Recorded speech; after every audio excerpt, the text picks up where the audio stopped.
Olá, pessoal, tudo bem? Chegamos ao nosso último painel do nosso Seminário Políticas de Telecomunicações, organizada em parceria com o Centro de Estudos de Políticas de Comunicação da Universidade de Brasília. Eu agora simplifiquei um pouco o nome do grupo para não correr o risco de ficar faltando algum dos participantes aqui, mas é o Centro de Estudos com Direito, com Engenharia, com Tecnologia, com Economia, da área de comunicação de uma maneira geral. Nesse último painel, a gente vai tratar de um tema que até alguns anos atrás não era tão relevante assim, quando a gente falava de políticas de comunicações. A gente tangenciava esse assunto, essa discussão, mas como uma coisa talvez muito distante, e o fato é que nos últimos, vou dizer, pelo menos 3 ou 4 anos, esse tema ganhou protagonismo. Ele ainda está sendo tratado do ponto de vista acadêmico com uma série de ressalvas, porque é um tema em desenvolvimento. Ainda não existem consensos regulatórios em nenhum lugar do mundo sobre quais sejam as melhores abordagens para isso, mas o debate já está bastante maduro, já está bastante evoluído, e a gente tem condições de trazer uma discussão que traga subsídios e que problematize a questão de uma maneira mais concreta e menos teórica. E aí a gente está falando do tema da desinformação, como que essa questão se combina com as discussões já históricas sobre liberdade de expressão e como que tudo isso se insere no contexto da internet. A gente tem um problema prático, que é o problema das fake news, que acontece já de maneira sistemática nos últimos anos. A gente tem o problema da interferência que esses processos comunicacionais têm na questão eleitoral, por exemplo, ou na formação das opiniões. A gente tem limites que são colocados à distribuição de conteúdos por conta desse problema, e, portanto, a gente tem algumas implicações no conceito de liberdade de expressão, e tudo isso no ambiente não regulado ou regulado de uma maneira ainda incipiente, que é o ambiente da internet. Para promover esse debate, trazer algumas reflexões sobre isso, a gente convidou o João Brant, que é diretor do Instituto Democracia e coordenador do projeto Desinformante. João também já foi secretário executivo do Ministério da Cultura, enfim, é um dos atores que acompanha o ambiente das discussões das políticas de comunicação há mais tempo e super experiente aí nesse debate, agora mergulhado nas questões de internet. Obrigado, João, pela tua presença aqui conosco. A gente tem a participação do Marcelo Bechara, que é diretor da ABERT, também diretor de assuntos institucionais do Grupo Globo. Marcelo também é um parceiro já de longa data das discussões que a gente tem. E a gente vai ter a participação também do deputado Orlando Silva. O deputado Orlando Silva aqui conosco. Obrigado pela presença, deputado. É um dos protagonistas no nosso parlamento nas discussões relacionadas à internet. Teve aí um papel extremamente relevante na discussão na época do Marco Civil da Internet, agora na discussão sobre os projetos relacionados a fake news. Então, obrigado, deputado, pela participação também. A gente vai ter nessa mesa, junto comigo, o Fernando Paulino, que é professor da Faculdade de Comunicação da Universidade de Brasília. Fernando representando aqui o nosso parceiro SECOM nessa mesa.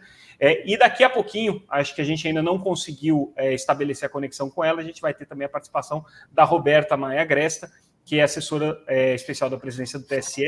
A Roberta daqui a pouco... já está aqui conosco, pronto, já entrou. A gente não fica sabendo, porque eu não tenho as pessoas na tela aqui, aí à medida que eu vou chamando, elas entram. Então, Roberta já está conosco, acabou entrando aqui em cima da hora, então ótimo que a gente começa com o painel completo. Bom, pessoal, para a gente não demorar, eu sei que o deputado está com uma questão de agenda apertada, né, deputado?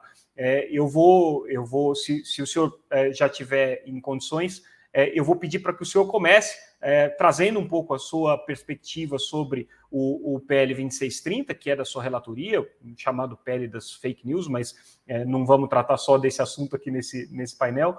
A gente sabe que ele está num processo aí final de negociação para ser votado na Câmara. Então, por gentileza, deputado, qual é a sua perspectiva com relação ao projeto e sobre esse tema da desinformação de uma maneira geral, como é que o senhor tem visto esse debate? Só precisa desmutar. Agora, me ouve, Perfeito. Samuel? Está ótimo. Obrigado, deputado. Boa tarde, Samuel. Boa tarde a todos. Quero cumprimentar além do Samuel, professor Fernando, meus amigos João Brant, Marcelo Bechara, querida Roberta Gresta, quem incomodei muito nas últimas semanas para debater a regulamentação das federações, e ela sempre muito gentil, muito atenta à demanda que os diversos partidos apresentaram. Veja, eu já antecipo um pedido de desculpas, porque a quarta-feira é o pior dia possível para a atividade aqui na Câmara dos Deputados, né? Às 14 horas, agora mesmo, já teve início a sessão e tem uma série de outras atividades que acontecem ao mesmo tempo, uma reunião no gabinete do ministro Barroso daqui a 30 minutos, né? Então, peço desculpas de poder não ouvir os meus colegas aqui, né, de mesa, que são pessoas que eu admiro, conheço as perspectivas, a capacidade política, teórica e jurídica, e tenho certeza que vão dar uma grande contribuição para o debate sobre a desinformação, ou como superar a desinformação, que é seguramente um tema-chave, né, nesse começo de século, e imagino que ainda vai se projetar por algum tempo. É evidente que você tem dimensões mais estruturais no enfrentamento desse tema, aquela velha história, né? Quando eu era presidente da UNE, um dia eu procurei o professor Murilo Ringel, ele era ministro da Educação, e cheguei no gabinete dele, era bem tarde, né? Eu falei, ministro, tudo bem? Ele falou assim, rapaz, está tudo bem, o problema é que eu morro de cansaço. Eu falei, por quê?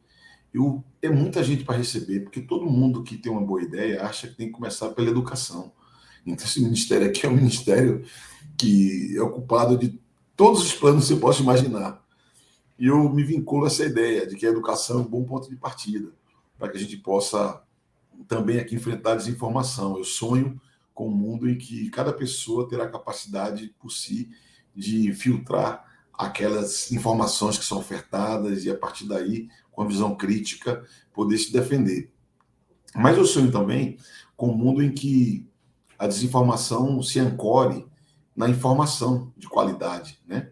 A informação que é produzida por gente preparada para isso, que tenha técnica, que tenha método, que garanta o direito do contraditório na apuração de determinados fatos e que, quando houver versões, ofereça ao público as diversas versões.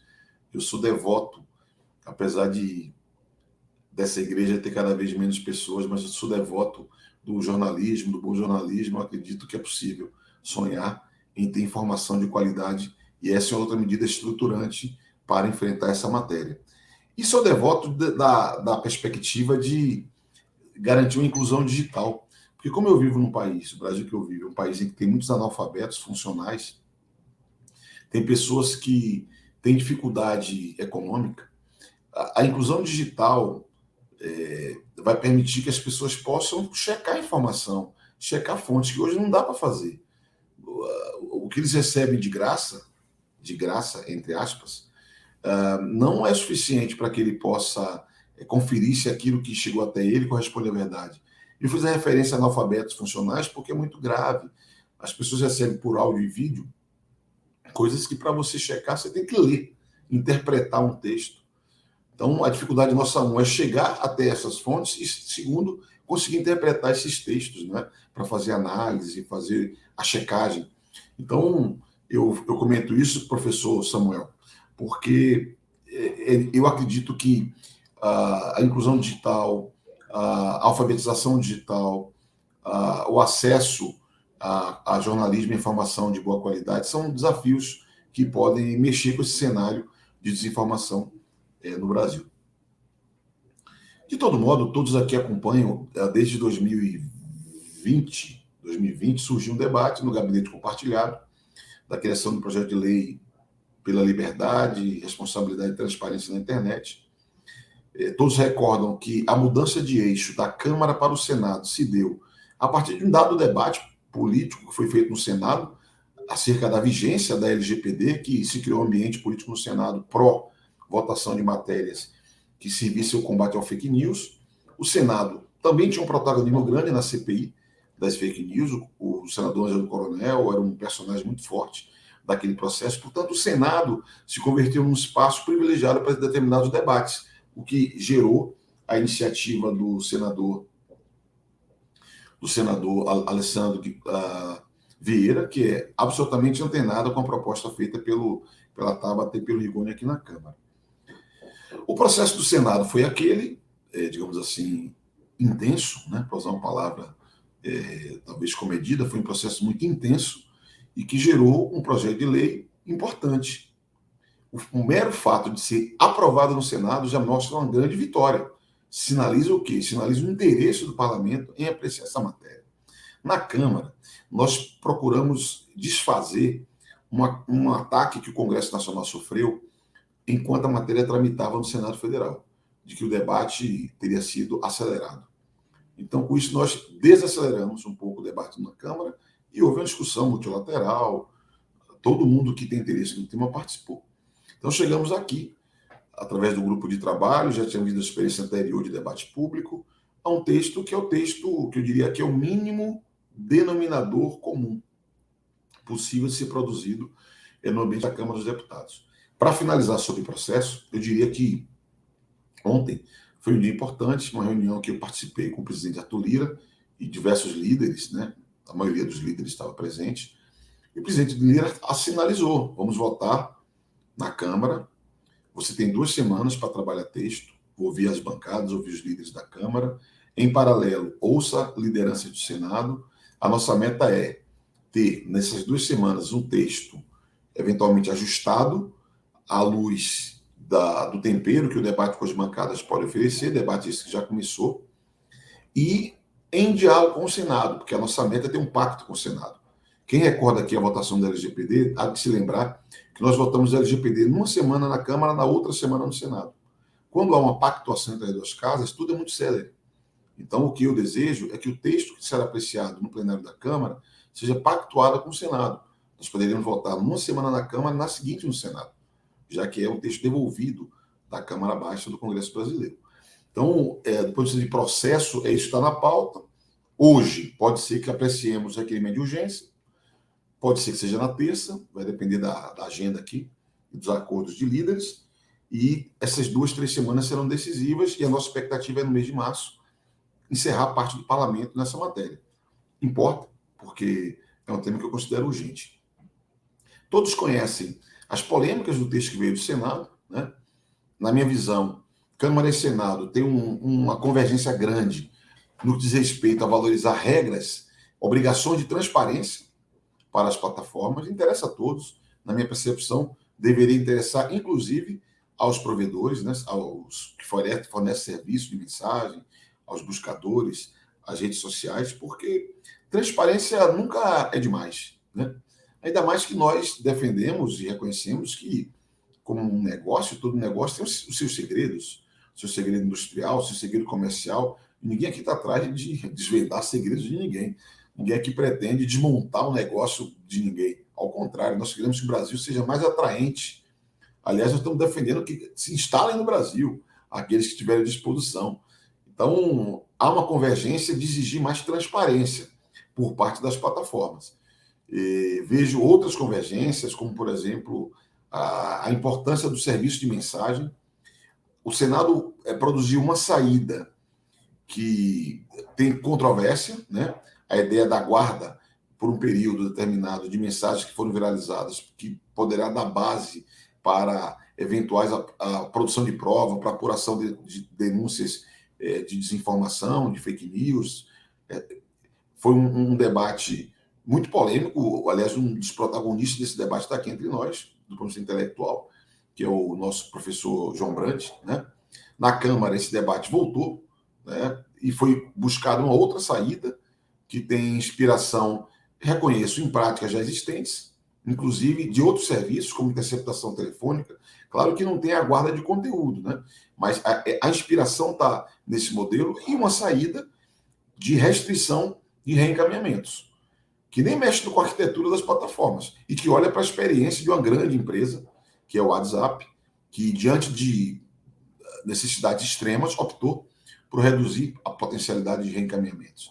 Aqui nós avançamos um pouco nessa perspectiva, valorizando em alguma medida o resgate da comunicação interpessoal, quando passamos a exigir que vários tem que ser havendo correspondência, identidade, conhecimento mútuo, que é uma forma de você valorizar essa perspectiva de valorizar essa perspectiva de comunicação interpessoal, mas aqui a saída pode ser diferente, mas a preocupação é a mesma, é agir no sentido de restringir viralização por serviço de mensagem, que é mais delicado porque eu diria assim, é um processo quase oculto, é mais difícil de você fazer a identificação.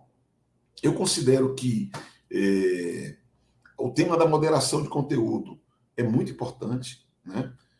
Eu não me alio, ainda ontem com os líderes, eu fui muito franco, muito aberto, eu coloquei no contexto do debate que nós fazemos do PL 2630.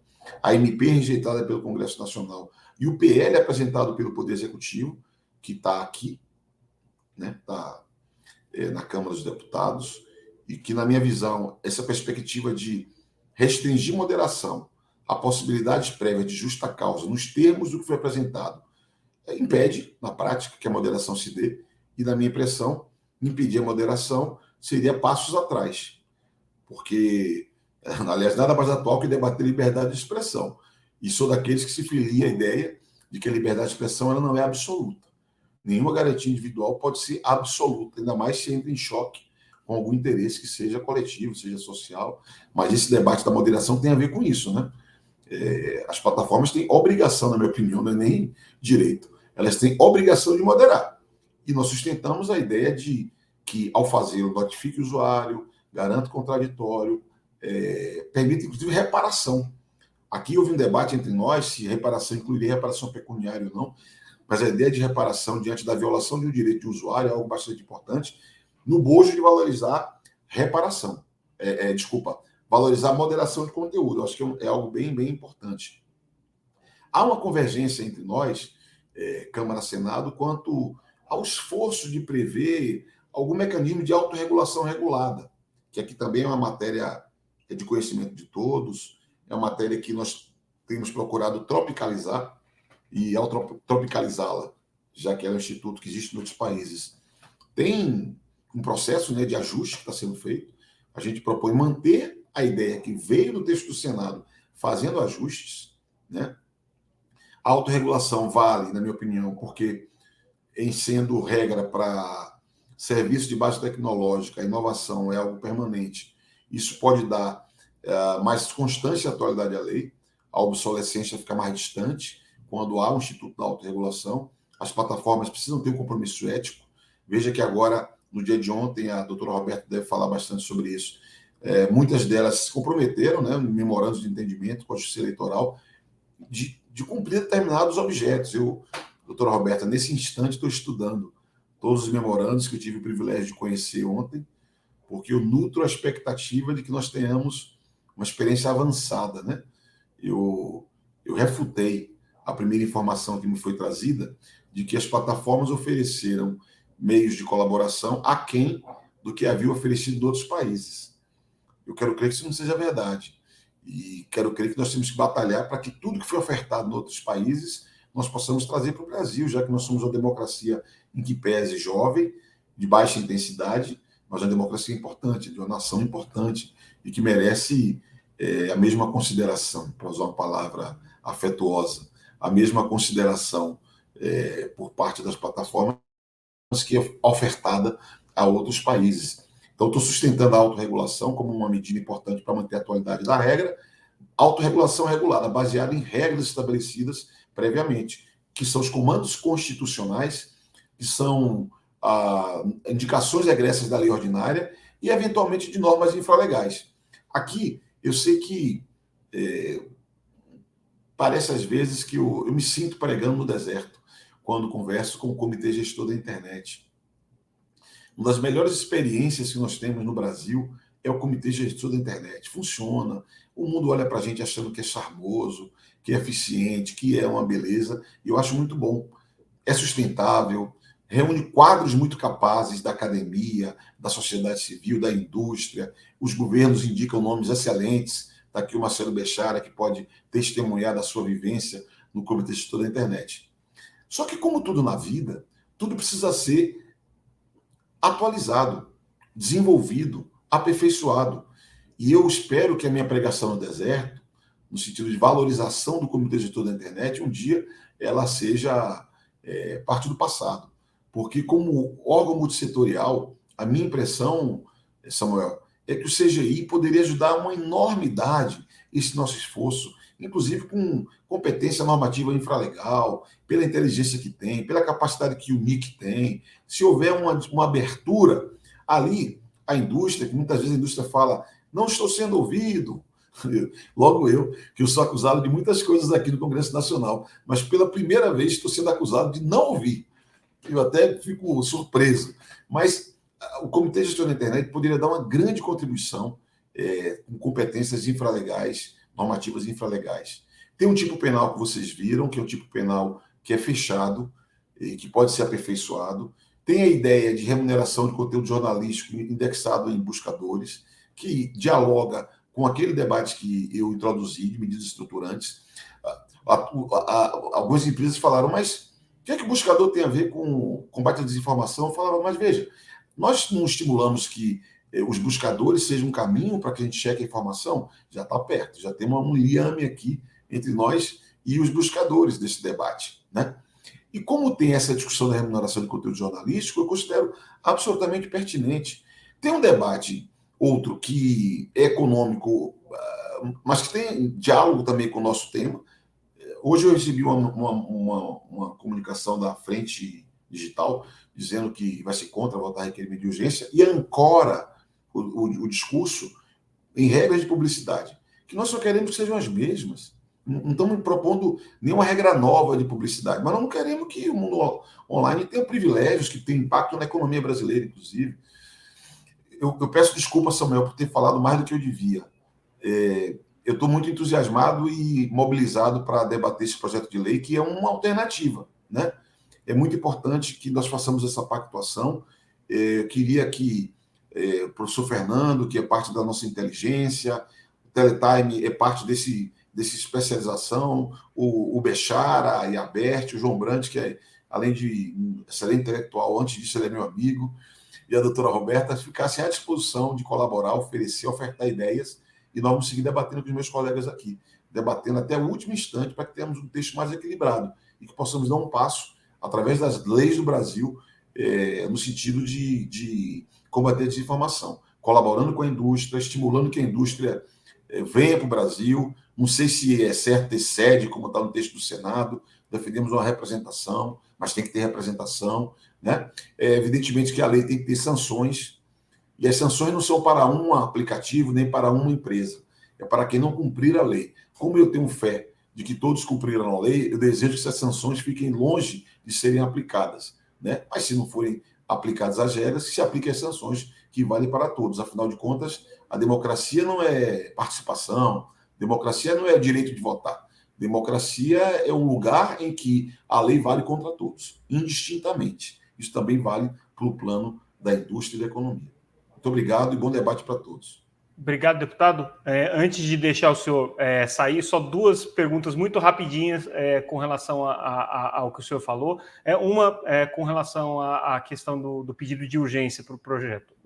Parece que o presidente da Câmara anunciou esses dias que a urgência poderia ser votada hoje, né?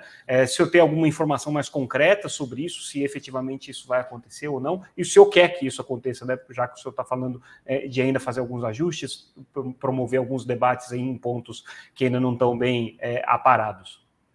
No parlamento eu aprendi, Samuel, que enquanto houver tempo de fazer ajustes podem ser feitos. Quando começar a votação de um projeto, e assim com qualquer projeto, sempre alguém tem uma boa ideia no plenário. Alguém faz uma emenda boa, propõe um destaque excelente. Isso dá dinâmica aqui. Então, o texto vai estar ótimo quando for finalizada a votação. Então, o argumento de que não tem que fazer ajustes e por isso aguarda, ele não se aplica, porque ajustes é da dinâmica da negociação política e se dá o tempo inteiro, né? Ontem, na reunião com os líderes, eu próprio falei para o presidente, presidente, é bacana a gente votar o requerimento de urgência, porque aqui, como são muitos temas, quando você aprova o requerimento de urgência, a turma se ligou, opa, vai votar. Então, o sentido é um pouco esse, era votar para sinalizar que o tema viria para a pauta. Como o presidente Arthur Lira se antecipou e já disse que vai votar, então esse problema já não tem. Eu estou com a agenda fechadinha de conversa com líderes e com bancadas Não viria aqui na semana que vem, vou vir para poder conversar com líderes e com bancadas para preparar esse texto. A mesma coisa no Senado. Votando hoje, votando terça, faz pouca diferença. Se puder votar hoje é bom, é bacana, para a gente poder dar um passo e vai ficar faltando a votação no plenário. Perfeito. E com relação, o senhor mencionou rapidamente sobre essa questão de ter sede ou não ter sede no Brasil, ter representação, não ter representação no Brasil. Qual é a sua posição com relação ao Telegram, especificamente, que tem sido uma plataforma muito avessa a qualquer tipo de resposta? Aliás, não tem dado nenhum tipo de resposta às provocações que têm sido feitas pelas autoridades brasileiras com relação a se vai aceitar ou não vai aceitar, se enquadrar nesse conjunto de regras que estão sendo estabelecidas. Samuel, eu vou usar a sua expressão, o avesso. Eu também sou avesso a fulanizar o debate. Eu não gosto de debater uma empresa, uma tecnologia, um aplicativo, porque isso pode sugerir qualquer posição a priorística e eu não tenho. De coração, eu não tenho posição a priori. Eu acredito no Brasil, na democracia, quero que todo mundo venha para cá, que nós sejamos uma plataforma de exportação de serviços na área de tecnologia. Eu quero tudo de bom para a economia brasileira, para a cidadania brasileira. Então, eu não tenho, a princípio, posição crítica com relação a nada. Considero que, quando falamos de ter sede no Brasil, que é o texto que veio do Senado, isso pode trazer obrigações jurídicas um pouco a mais do que as nossas necessidades, que seriam supridas com uma representação no Brasil. Portanto, a minha posição individual, e como relator defendi já esse ponto de vista, é que deveria ser obrigado a representação no país, para que, inclusive, nós não vivamos situações insólitas, como essa do Poder Judiciário comunicar uma posição e a posição do Judiciário, que é um poder do país, da República Federativa do Brasil, ficar no ar. Então, e com quem converso, eu, por exemplo, tive a oportunidade de falar especificamente sobre isso com o ministro Luiz Roberto Barroso. Ele avaliava que seria suficiente ter uma representação no Brasil. Então, essa que é a minha posição. Fernando, você quer fazer uma última pergunta para dispensar o deputado? Claro, queria agradecer a presença do deputado Orlando Silva, desejando saúde para ele nessa discussão e perguntando, Orlando, você que é uma pessoa que sempre foi bastante lúcido nas interpretações políticas de contexto que faz, qual é uma possível ação do governo em relação a uma aprovação do PL ainda nesse ano, né? E se você vê possibilidades concretas dele ser vigente nas eleições de 2022 e também como fazer, estimular com que os códigos de conduta sejam apreciados ainda nesse ano, se o projeto de lei se transformar em lei. Fernando, eu sou otimista, cara. Eu tive a oportunidade de já relatar matérias do campo econômico durante o governo Bolsonaro. Eu sou oposição ao governo Bolsonaro. Eu sou daqueles que vai para a rua e grita fora Bolsonaro. Eu sou desse time. Mas como deputado, eu sou obrigado a representar a casa, negociar como se for parte da casa, né? Uma medida provisória que foi bem importante para a valorização de emprego, eu tratei. Exoneração da folha, uma matéria delicada, eu tratei nessa era aí, dessa turma aí. E do mesmo modo, ainda ontem eu conversei com o líder Ricardo Barros, encaminhei para ele o parecer diretamente. Quando tivemos a comissão, o grupo de trabalho, houve um diálogo com gente do governo, né? Já procurei ministros do governo para falar sobre essa matéria. A porta sempre estará aberta, do meu ponto de vista, para dialogar, inclusive com o governo, e dialogar de modo franco. Por exemplo, a perspectiva que o governo tem sobre moderação de conteúdo, eu não concordo. No plenário eu posso perder, evidentemente. Aqui a gente não ganha tudo, mas eu não concordo. Eu vou sustentar uma posição contrária a essa visão que, na minha opinião, ela quase amordaça as plataformas digitais. Talvez eu estou usando uma expressão um pouco forte, mas espero que vocês tenham me compreendido. Então, o que eu acredito é no diálogo, na Constituição comum. A vigência da lei vai ser preparada e fruto também do debate que fazemos sobre vacatio legis, que é um dos itens previstos na lei. E a minha expectativa é que interessa a todo mundo, que a lei seja eficaz no prazo mais breve possível, né? Sempre digo que não é uma lei para a eleição. A lei da eleição é o Código Eleitoral. Aliás, aprovamos um excelente Código Eleitoral aqui na Câmara dos Deputados, um pequeno código, com cerca de 900 artigos, que está no Senado Federal. A expectativa nossa é que o Senado Federal vote o quanto antes, que é o meio permanente, que inclusive ali tem referências explícitas ao processo eleitoral do ponto de vista na ótica digital. Mas, Fernando, a minha disposição é votar o quanto antes, que as regras de vacácio permitam eficácia o quanto antes, e torcerei e atuarei para que o governo, eventualmente o CGI, se eu parar de pregar no deserto e eu tiver mais audiência, que todos possam funcionar o quanto antes para que nós tenhamos um ambiente mais saudável na internet no Brasil, nas redes sociais, nos serviços de mensagem, e que as ferramentas de busca deem a sua contribuição para termos um ambiente melhor. Peço desculpas pela deputado, só desculpa, mas de... daria tempo, Orlando, perdão, daria tempo para aprovar a lei e códigos de conduta das plataformas e com isso haver vigência ainda nesse momento eleitoral de 2022? A lei prevê uma série de comandos. Um dos comandos é o código de conduta. Mas tem outros comandos que eu diria para ti podem ter impacto, inclusive, na eleição. De outros ângulos e de outros aspectos. Então, são muitos mecanismos que estão previstos lá, e pode ser que o código de conduta não esteja pleno a tempo da eleição, mas outros itens previstos na lei podem ser funcionais para termos a rigidez do processo eleitoral garantida. Muito obrigado, deputado. Obrigado pela sua participação. A gente dispensa o senhor e agradeço também pela referência que o senhor fez ao trabalho jornalístico. A gente sempre, como jornalista, a gente tem que defender a profissão. É claro que muito jornalista erra, mas o trabalho de formação de opinião, de moderação e de reflexão sobre aquilo que circula de informação na sociedade, ele é importante, seja pelos jornalistas, seja pelos professores, seja pelos parlamentares, pelos juízes, pelos magistrados, enfim. Mas é importante que a sociedade tenha alguns filtros. Então, quando o senhor coloca isso, a gente se sente valorizado. Obrigado pela presença. Deputado, até a próxima. Até mais. Bom, pessoal, então a gente segue esse nosso debate. Começou bem, com alguns pontos importantes trazidos pelo deputado. É claro que o projeto 2630 é o balizador aí desse debate que a gente tem nesse momento sobre desinformação, mas não é o único tema. Então, João, eu vou pedir para que você faça a sua primeira reflexão sobre esse assunto, considerando que você tem acompanhado todo esse debate no Brasil e internacionalmente. A gente já discutiu isso, o próprio deputado colocou da contribuição que você trouxe para o debate público acerca desse tema. Então, eu te passo a palavra já com uma pergunta. O assunto se encerra no 2630 ou ainda tem muita coisa para ser discutida? Samuel, acho que tem bastante coisa para ser discutida, inclusive porque a gente precisa, eu acho que uma das questões centrais para discutir regulação é fazer um bom diagnóstico. Eu acho que nós ainda não temos condições de fazer ótimos diagnósticos. Nós temos razoáveis diagnósticos sobre a situação da desinformação, não temos ótimos diagnósticos. E não temos ótimos diagnósticos porque houve mudanças muito significativas na organização do ambiente informacional nos últimos anos.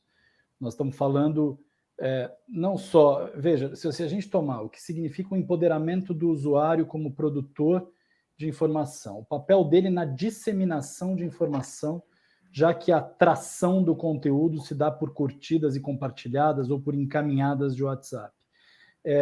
Volume e velocidade de conteúdo sendo produzido e distribuído na internet. Se a gente olhar os incentivos sistêmicos, que a própria lógica de tração por afinidade ou a lógica de organização e arquitetura das plataformas geram, inclusive incentivando um tipo de discurso inflamatório. E se a gente olhar para um problema de visibilidade do debate público, que o torna parte do debate público menos sujeito ao escrutínio público, então, traduzindo aqui, quando a gente tem pequenas bolhas, a gente pode discutir o conceito de bolha, se é o melhor ou não, mas vamos dizer assim, quando a gente tem uma hiperfragmentação do debate, e quando a gente tem uma parte do debate opaco, como acontece no nosso caso nas redes fechadas especialmente, mas também a fragmentação já gera em si opacidade, eu não consigo ter ideia do todo. E a opacidade, vamos dizer assim, piorada dos aplicativos de mensagem quando usados além da sua função de mensageria interpessoal, isso me faz crer que nós estamos diante de um problema de muito longo prazo. Essa reorganização do ambiente informacional que a gente viveu nos últimos 10 anos, que tem a ver com a lógica da economia da atenção, mas tem a ver também com o aumento de participação, digamos que sejam dois lados aí da balança, eu acho que nós estamos falando de um problema significativamente longo, não estamos falando de algo que vai mudar da hora para a noite, e nem com um projeto de lei. Segunda questão, é um problema grave, ou seja, nós não estamos falando de um probleminha. Eu acho que o que aconteceu durante a pandemia, o que tem acontecido em democracias no mundo inteiro, ou o que acontece, a gente pode falar de casos de como é que a desinformação aliada a discurso de ódio, a violência online, tem gerado em termos de consequências, são consequências muito duras para nós como sociedade. Eu acho que a sociedade que viveu a partir do pós-guerra, uma organização e tentar balizar a sua organização em termos de princípios de direitos humanos, deveria valorizar muito e deve valorizar muito os direitos humanos como baliza de referência porque a gente está pensando como organização social. Isso significa que quando você passa a ter a democracia às vezes esfacelada, e quando a gente passa a ter vidas ameaçadas, e quando a gente tem a saúde pública com problemas como a gente está vendo, com impacto inclusive na vacinação, nós não podemos normalizar isso. Feito essa introdução do tipo, temos um problema e o problema é grave, que é o sumário do que eu tentei falar aqui, eu acho que nós temos que pensar quais as saídas possíveis.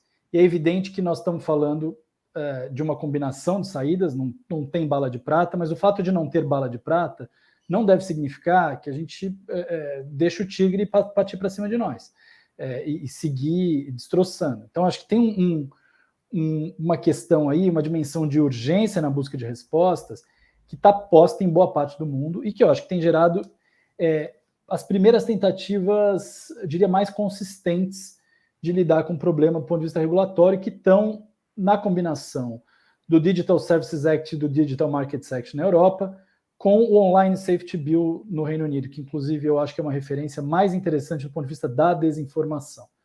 Acho que a regulação europeia sobre moderação de conteúdo, ela, por uma opção, claramente os formuladores acabaram se sujeitando a um tipo de pressão da sociedade ali que via com muito temor o tratamento do conteúdo que eles chamam de legal, mas ainda assim danoso, né? Lawful but harmful, ou o que eles chamam de illegal legal yet harmful, ou seja, conteúdo que, mesmo obedecendo a estritas regras de legalidade válidas hoje, ele é claramente danoso, especialmente danoso para outros direitos, especialmente quando tomado em conjunto. E aí vale dizer o seguinte, nós como sociedade vivemos até 2010 processos mediados do ponto de vista da organização da esfera pública pelo jornalismo profissional. O jornalismo profissional, ele tem várias questões ligadas a pluralismo e a diversidade, que a gente poderia discutir aqui, mas a dimensão da confiabilidade estava muito protegida pela própria lógica de organização desse jornalismo.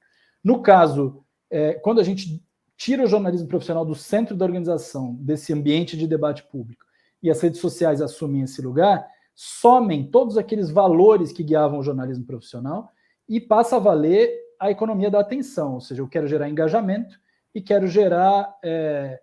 quanto mais engajamento, mais dados eu consigo entender o comportamento da pessoa, mais valor eu tenho para vender para um anunciante.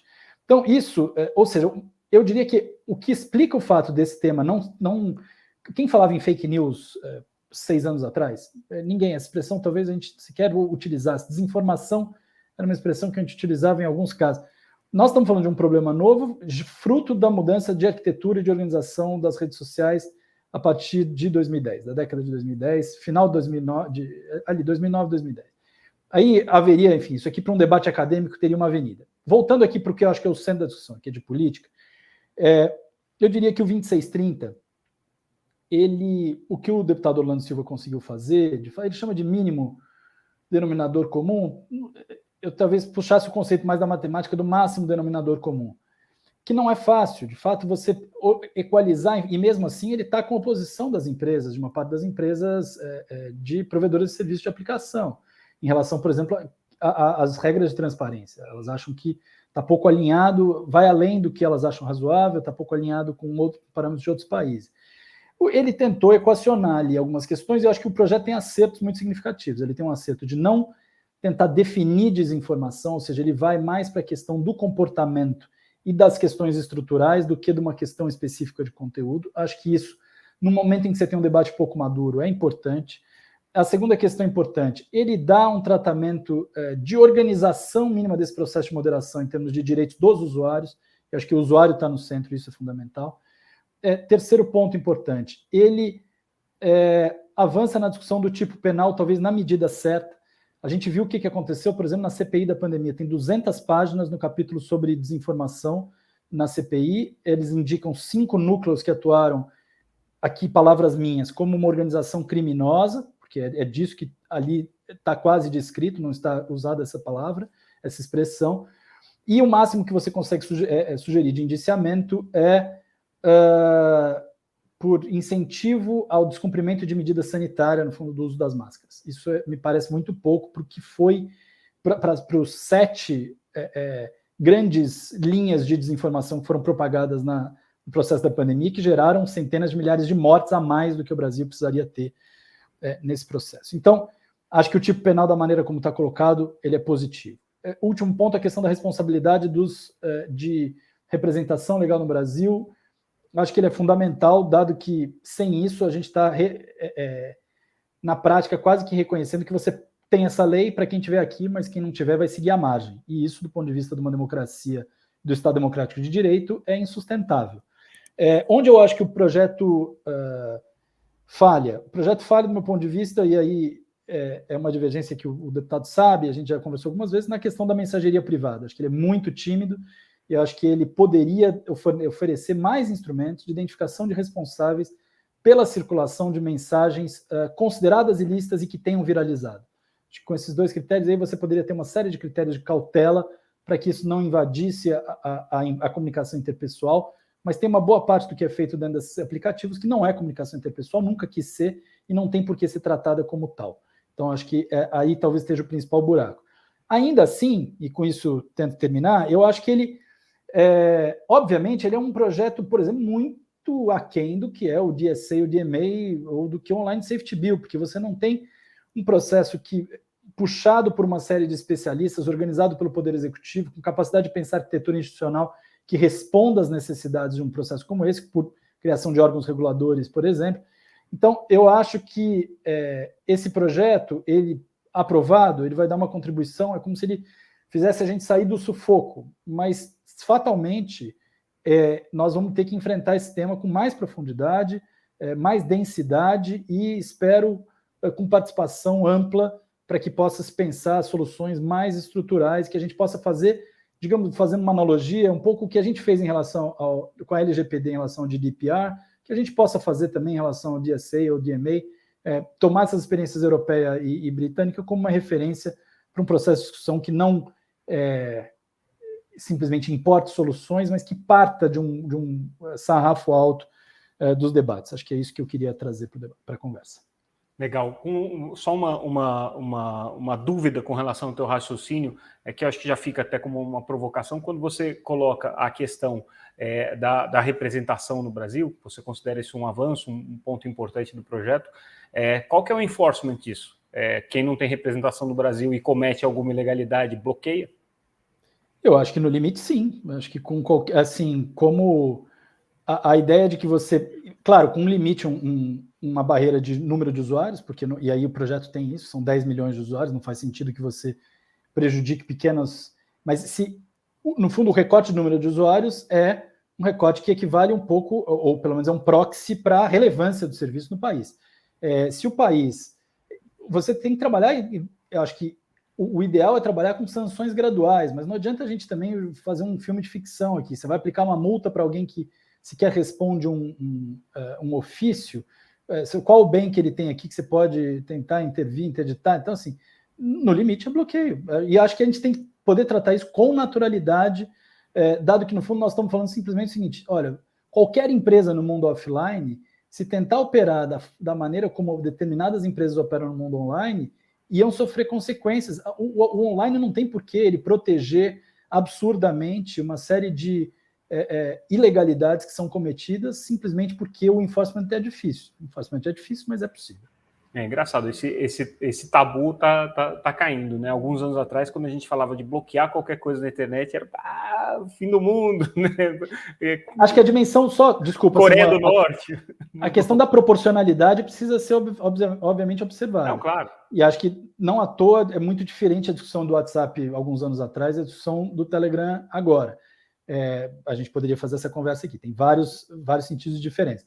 Mas eu acho, inclusive, que naquele momento exagerou-se ao dizer que a suspensão ou bloqueio era uma medida que não deveria ser pensada de jeito algum. Acho que ela faz todo sentido em vários casos, inclusive ligado à proteção de direitos. No fundo, se você tem um site que tenta se passar por um site do Banco do Brasil, é completamente legal, ele precisa ser bloqueado. Se ele tem um site que é usado 100% para pirataria, não faz sentido que ele tenha espaço para atuar como se não tivesse acontecendo nada. Esse tipo de solução precisa ser sempre proporcional, sempre com muita cautela, mas adotada com naturalidade, do meu ponto de vista. Perfeito. Só fazendo uma problematizaçãozinha aqui, como sempre, né, o meu papel, a gente fala, tem um limite de 10 milhões de usuários, então não estamos falando de coisas pequenas. 10 milhões de votos foram a diferença entre o primeiro e o segundo colocado na última eleição. Então, uma coisa é a gente colocar na escala global de plataformas tem 2 milhões de usuários. Outra coisa é quando a gente coloca, mesmo que seja uma coisa pequena no contexto da internet, pode fazer uma grande diferença num processo eleitoral. Mas aí é só para problematizar, não precisamos entrar nesse assunto. Marcelo, queria te ouvir um pouco sobre isso. Eu sei que você também tem uma reflexão já amadurecida com relação não só ao 2630, mas com relação a essa questão da desinformação. Peço que você avalie o contexto que a gente está hoje e de que maneira que essa discussão sobre desinformação se coloca num contexto um pouco mais amplo de regulação de internet. De mais nada, obrigado pelo convite. Em nome da ABERT, em nome da Globo, queria cumprimentar meus amigos, João Brant, Fernando Paulino, queria cumprimentar a Roberta. É muito difícil falar depois do João. Para usar uma expressão jurídica, eu diz assim, acompanha o relator, absolutamente irretocável. A desinformação, ela ganha musculatura realmente em 2016, com o debate do que era pós-verdade. Primeiro começou-se foi a palavra do ano, em 2016, pós-verdade, por causa do Brexit e também da eleição americana do ex-presidente Donald Trump, mas o próprio presidente Donald Trump se apropriou da expressão fake news para ter uma relação bastante conflituosa com parte da mídia americana, e essa fake news acabou se tornando uma palavra muito utilizada, até de forma coloquial, virou apelido do projeto e que, na verdade, não é isso que o projeto fala. Né? Sequer ele diz o que é fake news, graças a Deus ele não diz o que é desinformação, não tenta conceituar isso, é um projeto de liberdade, responsabilidade e transparência na internet. A questão do bloqueio, eu não ia falar sobre isso, mas eu não me contive por causa quando você fez um comentário. Eu vi você balançando na cadeira. Bloqueio é uma coisa que há alguns anos era considerado quase que uma heresia, e ainda é porque o Brasil tem um trauma regulatório, o caso Cicarelli. O caso Cicarelli é um trauma regulatório brasileiro, que em 2007 um juiz, de forma errada, tirou o YouTube 48 horas do ar. E isso, de alguma forma, aconteceu também com o WhatsApp. Né? Você pune toda a rede por conta de alguns ilícitos. E, na minha opinião, isso é errado. Só que isso está sendo estendido para qualquer tipo de bloqueio. Ora, se tem uma plataforma dedicada exclusivamente à pirataria, não pode ela ter uma salvaguarda de que, não, eu estou na internet, então aqui ninguém pode fazer nada contra mim. Né? Tem que ser bloqueada, ponto. E se alguém não cumpre a regra da lei, tem que ser bloqueado. Não faz sentido você ter uma legislação que o cara vai ser mais esperto que os outros, não responde nada, está lá fora, mas tem mais de 10 milhões de usuários no Brasil e tem um impacto importante na economia brasileira e não quer responder por isso. Do ponto de vista da mídia, nós estamos bastante confortáveis com 99,999% do projeto. Né? Tem um detalhe lá, especificamente, sobre um ou dois ajustes de redação, mas o conceito do projeto ele é um conceito muito interessante. Por quê? Ele começa a fechar uma trilogia que é o Marco Civil e LGPD. Existe uma trilogia aí nesse processo. O Marco Civil, ele vem para resolver algumas questões de debates que estavam sufocados, que começam, inclusive, com a história do caso Cicarelli, mas que passa por uma evolução, uma resposta da sociedade civil a algumas tentativas de projetos de lei absurdos em relação à internet. Então, vamos, antes de começar a criminalizar os internautas, vamos proteger os internautas. E fez todo sentido o Marco Civil. O Brasil ganhou um protagonismo internacional, que perdeu depois, por outras razões, muito mais domésticas. E o Marco Civil, então, ele trata de questões mais individuais. Ele é de 2014 e reflete uma internet de 2013. Quando você chega em 2015, 2016, você tem uma mudança algorítmica importante que gera, de fato, um isolamento dentro de redes por parte de usuários. Eu lembro que em 2017 eu falava assim, isolamento vai levar a polarização, polarização vai levar a intolerância, intolerância, o próximo passo é a barbárie. Eu acho que nós já estamos chegando perto desse próximo passo. Isso precisa ser resolvido. Isso precisa ser resolvido. Não é aceitável numa democracia que a gente tenha uma fragmentação do debate público. Porque se a política é a arte do consenso, as redes sociais se tornaram a arte do dissenso. Mas é um campo de debate público extremamente importante, plural, e que tem que ser usado de forma democrática. E como todo ambiente de liberdade, você tem que ter responsabilidade. Não existe liberdade absoluta. O pessoal sempre usa o exemplo que a liberdade de expressão não é absoluta. O direito à vida não é absoluto no Brasil. Você tem os casos previstos em lei de aborto legal. Não existe absolutamente nenhum direito absoluto. Não seria liberdade de expressão. Por quê? Porque desde 1940, você não pode ofender, você não pode cometer injúria, você não pode caluniar. Então, é interessante rever essa discussão sobre o que é ou não é liberdade de expressão, em que pese, para mim, é muito claro que qualquer que seja essa liberdade, ela não será absoluta. E ela precisa ser, de fato, trabalhada. Se as redes sociais, e elas são uma grande conquista da sociedade, são ambientes de debate, então ali precisa também ter regramentos, transparência em relação a isso. Então, a primeira coisa que eu acho que a gente precisa fazer é um reconhecimento que as plataformas evoluíram muito. Se você pegar as plataformas hoje e as plataformas há alguns anos atrás, houve uma melhora substantiva. Substantivo. E eu acho que a pandemia acelerou isso.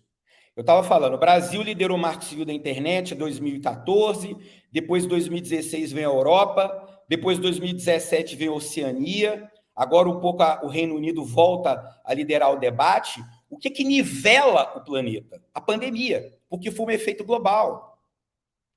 E aí, então, nós temos esse processo da infodemia em que obrigou as plataformas a assumirem posturas de falar assim, não, peraí, não dá para o cara dizer que torre de 5G, então, a vacina vai ter um chip e vai ser monitorado por uma torre de 5G. Isso por mais liberdade de expressão que se tenha, por mais que o cara queira acreditar que a Terra é plana, tem coisas que causam danos às pessoas, à saúde das pessoas, à vida das pessoas. E as plataformas, elas reconhecem isso quando elas passam a ter uma atuação. Só que essas atuações, elas acabam sendo, às vezes, muito desorganizadas, porque elas vão acontecendo ao calor do momento.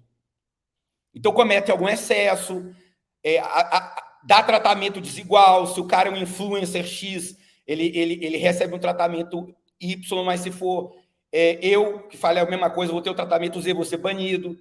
Então, tem alguma coisa ali que precisa de um regramento, e a autorregulação seria muito bem-vinda, mas elas não conseguiram. Elas não conseguiram fazer essa autorregulação. Então, a ideia de uma autorregulação regulada, ainda assim que elas se autorregulem, e eu acho isso muito importante, deve ser colocado. E eu quero focar em dois aspectos do projeto, já que falou-se do 2630, que são dois aspectos polêmicos, né, e que eu não vou fugir dessas polêmicas. Publicidade. O que financia a internet? Publicidade. desinformação é bancada por publicidade. Foi o caso nos Estados Unidos de milhares de anunciantes que falaram: eu não quero ter minha marca associada a esse conteúdo. Eu não quero eu ser o patrocinador desse conteúdo. O que financia a internet é a publicidade. Existem alguns mitos que estão sendo colocados em relação a esse projeto. Eu sempre acho muito assim, essas emoções, né? Está acabando com a internet no Brasil. Quer dizer, estabelecer regras de transparência e responsabilidade é acabar com a internet no Brasil. Proíbe a publicidade digital, proíbe. Aí fala assim, olha, você que é pequeno anunciante não vai poder mais anunciar na internet. Por que você não vai poder mais anunciar na internet? O projeto de lei em nenhum momento fala que não pode anunciar na internet. O que o projeto fala é que as plataformas têm que ter transparência.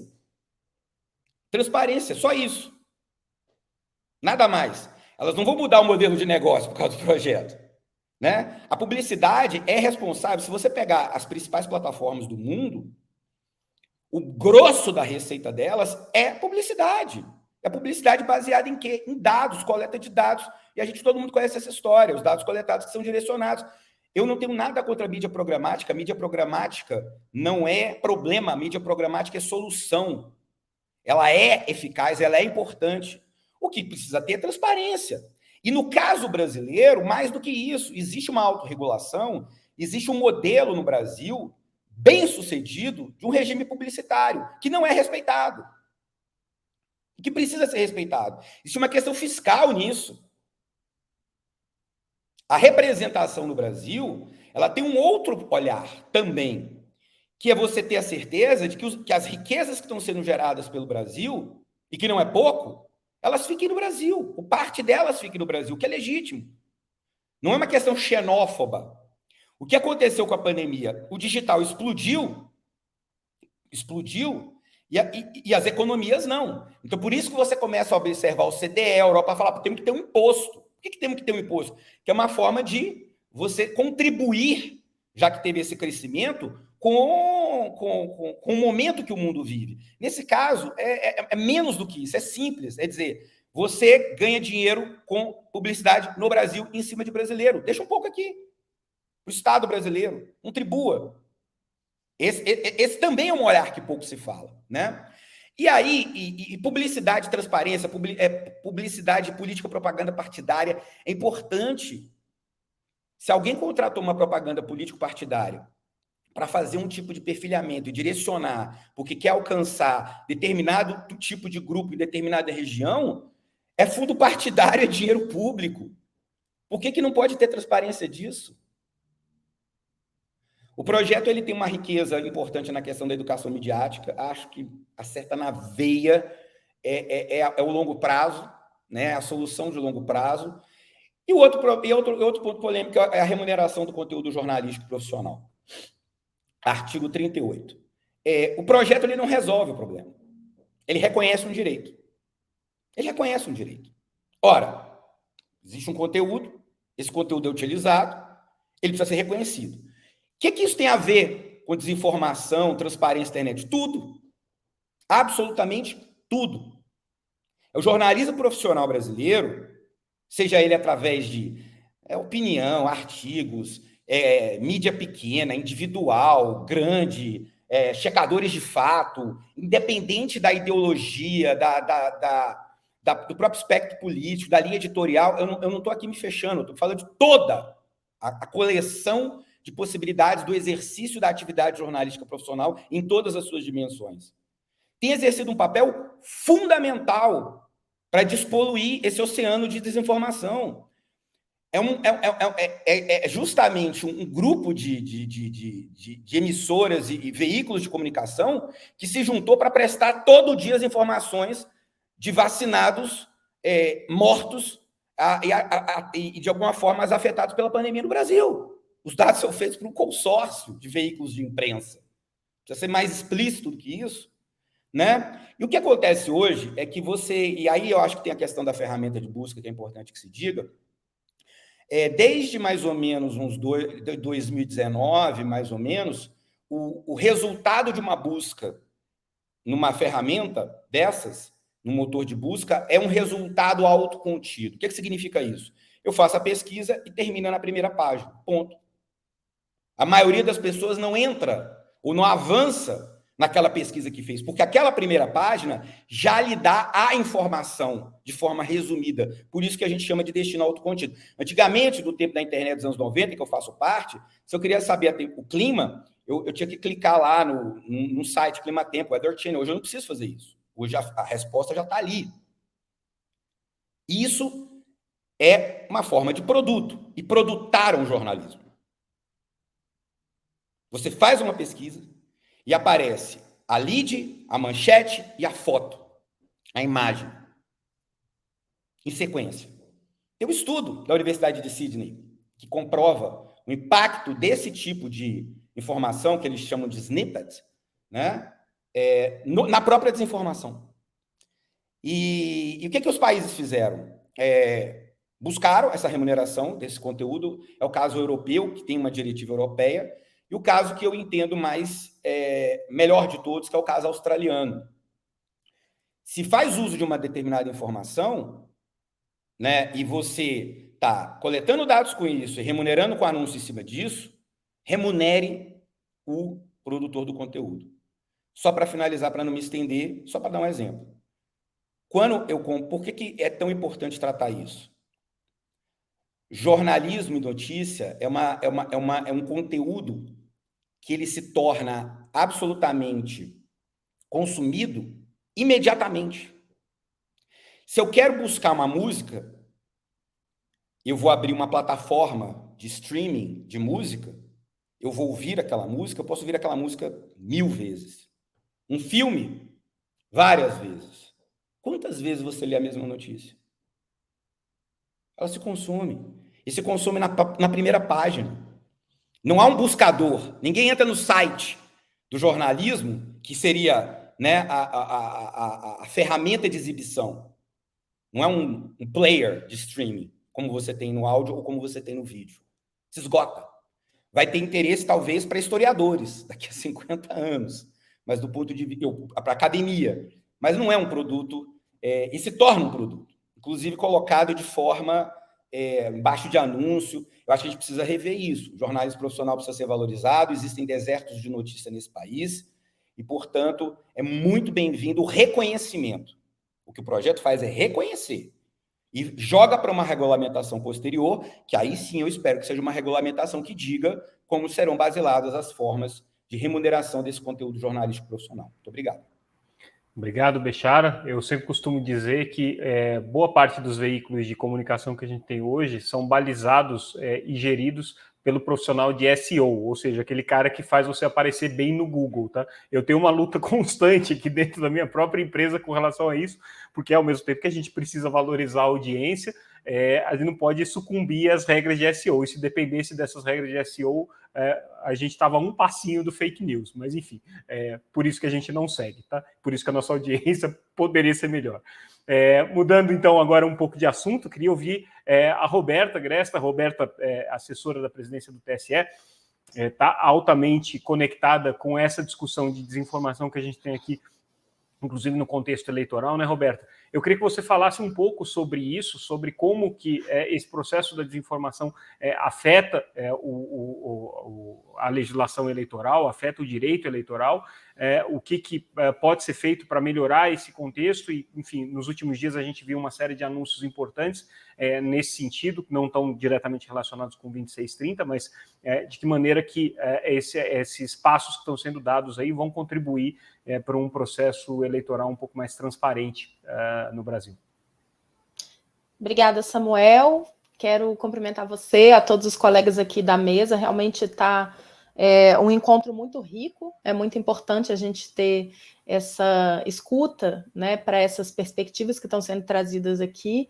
E é raro, né, como pessoa do direito, que eu tenho oportunidade de estar tão à vontade ouvindo essas lições aqui, essas observações a respeito de temas aí tão interessantes. Eu preciso fazer um pequeno disclaimer, né, Samuel, como a gente tinha conversado. Eu hoje, apesar de ser assessora especial da presidência, falarei um pouco mais de uma perspectiva acadêmica, não estou falando em nome da gestão, e principalmente porque nós estamos numa transição, né? A partir da semana que vem, o ministro Luiz Edson Fachin já assume a presidência, e eu não quero de nenhuma forma aqui né, precipitar alguma coisa que seja ligada à atuação que virá. Mas não custa, não tem nenhuma dificuldade aqui da gente, só para responder algo que já foi trazido aqui pelo deputado Orlando e por você, é algo que já está, né, explicitado pelo próprio Tribunal Superior Eleitoral a essa altura, a questão trazida aí com os MOU aí que foram apresentados, né, que foram firmados com algumas plataformas, principalmente na data de ontem, a gente teve uma notícia grande sobre isso, e algumas críticas, né, que foram já feitas por parte da imprensa a respeito do conteúdo. Eu acho que, antes de mais nada, e até para começar a pautar aqui o sentido da minha fala, que é trazer um pouco da visão institucional, né, da justiça eleitoral, como acaba virando um ator, muitas vezes involuntário, de todo esse processo que nós estamos falando, mas é importante dizer que hoje o Programa de Enfrentamento à Desinformação foi até premiado no Inovare, no final do ano, ele é um programa permanente da Justiça Eleitoral, né? Então, nós não estamos mais, já demos muitos passos, não estamos mais naquela fase inicial de ter que fazer o apelo pontual, provedor a provedor, plataforma a plataforma, emissoras. Hoje a gente tem um programa que é estruturado e que dali a gente vai gerando diversos produtos, e esses produtos vão se aperfeiçoando à medida que a gente tem, inclusive, as necessidades trazidas pelo próprio processo eleitoral. Então, o que está afirmado, né, nesses memorandos de entendimento são passos que não querem dizer que a gente ali cristalizou e é isso que vai ser entregue e acabou. É sempre possível, como tem ocorrido em inúmeras situações, inclusive por iniciativa das próprias plataformas, trazer acréscimos, né, de melhoria aí para a comunicação da própria justiça eleitoral e para esse objetivo comum de enfrentamento à desinformação. Acho que a gente já teve um momento passado de muito alheamento das plataformas, né? Eu atuo na justiça eleitoral há 16 anos, então acompanhei desde cartório, né, passando por assessoria de tribunal regional até agora a presidência do TSE, e a gente vê que há uma mudança, sim, há uma mudança de postura, e isso não pode ser negado de nenhuma forma. Existem hoje parcerias, e eu acho que é em cima dessas parcerias que a gente tem que pensar nos caminhos para equacionar todas essas questões que estão sendo postas aqui, né? Eu vou já me fiar na exposição tão clara aí de diagnóstico de cenário do João Brant, né, que nos apresentou aqui o que nós podemos identificar de mais relevante a partir do momento que nós temos uma mudança de paradigma informacional, de paradigma comunicacional, em que usuários são também produtores de conteúdo e que muitas vezes a produção desse conteúdo ela vai ter um alcance, né, que antes a gente só divisava na própria mídia tradicional. Então, a gente está nesse novo cenário, né? É um cenário desafiador. Esse desafio, como foi posto por todos aqui, ele não é um desafio exclusivo das eleições, e muito menos, né, que das eleições brasileiras, né? Ele é um desafio global. O avanço da desinformação e os danos que ela tem causado à democracia já não são ignorados, eu acredito, por qualquer pessoa que pesquise seriamente o tema. Já passamos, repito, pelo menos em uma dimensão comprometida com aspectos democráticos, daquele discurso, né, que às vezes se fiava até no que chama ali de escola americana da liberdade de expressão, eu posso ir até o momento em que eu não tenho a iminência do perigo. Só que essa iminência do perigo, quando a gente tinha, né, passeatas racistas que seguravam faixas dizendo frases de cunho racista ou de cunho homofóbico e estavam só andando, e a gente está vendo aquelas pessoas andando, e de repente, quando voa, né, a primeira pedra ou parte a primeira agressão, que você fala, agora não, agora para. Nós não temos como fazer esse controle na internet, né? Nós vimos episódios mundiais dramáticos aí de linchamento de pessoas a partir, né, de comunicações trazidas em serviços de mensageria, e que você acaba tendo aquilo ali de uma forma que você não sabe nem de onde está partindo a primeira mobilização, o primeiro ato de mobilização para que se transforme em violência real. E, além disso, eu acho extremamente importante nós ressaltarmos que não é só sobre evitar violências reais, né? Foi muito bem falado aqui a questão das vítimas da pandemia, que nós não precisávamos no sentido, né, do que já não seria possível realizar, a gente não precisava, não era necessário